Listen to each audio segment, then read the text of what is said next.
பேருந்துகள் நிற்கக்கூடிய அளவில் பிரம்மாண்டமாக உருவாகி வரும் திருவண்ணாமலை மத்திய பேருந்து நிலையம் பணிகள் விறுவிறுப்பாக நடைபெற்று வருகிறது. ஆன்மீக நகரமான திருவண்ணாமலைக்கு தினம்தோறும் ஆயிரக்கணக்கான பக்தர்களும், பௌர்ணமி உள்ளிட்ட நாட்களில் லட்சக்கணக்கான பக்தர்களும் பேருந்து மூலம் திருவண்ணாமலைக்கு வருகை புரிந்து கிரிவலம் வந்து அண்ணாமலையாரை தரிசனம் செய்கின்றனர். தற்பொழுது திருவண்ணாமலை நகரில் உள்ள பேருந்து நிலையம் சிறிய அளவில் உள்ளதால் ஒருங்கிணைந்த பேருந்து நிலையம் அமைக்க வேண்டும் என்பது திருவண்ணாமலை மக்களின் நீண்ட நாள் கோரிக்கையாகும். திருவண்ணாமலை திண்டிவனம் சாலையில் 10 ஏக்கர் பரப்பளவில் ஏற்கனவே டான்க் ஆஃப் ஆலை இயங்கி வந்தது. மணிலா எண்ணெய் ஆலை மூடப்பட்ட நிலையில் வேளாண்மை துறைக்கு சொந்தமான இடத்தை ரூபாய் 3,99,00,000 செலுத்தி நகராட்சியிடம் நிலம் ஒப்படைக்கப்பட்டது.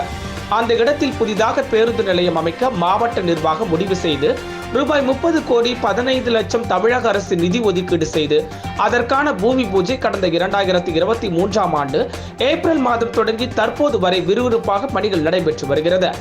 இந்த ஒருங்கிணைந்த புதிய பேருந்து நிலையத்தில் 52 கடைகள், பக்தர்கள் வசதிக்காக சைவ அசைவ உணவகங்கள், பக்தர்கள் குளித்துவிட்டு செல்ல தனியாக பிரத்யேக குளியல் அறைகள், ஏடிஎம், தாய்மார்கள் பாலூட்டும் அறை, அதிநவீன வசதி கொண்ட கழிப்பிடங்கள், 300க்கும் மேற்பட்ட பேருந்துகள் நிற்கக்கூடிய அளவிற்கு ஒருங்கிணைந்த பேருந்து நிலையம் அமைக்கப்பட்டுள்ளது.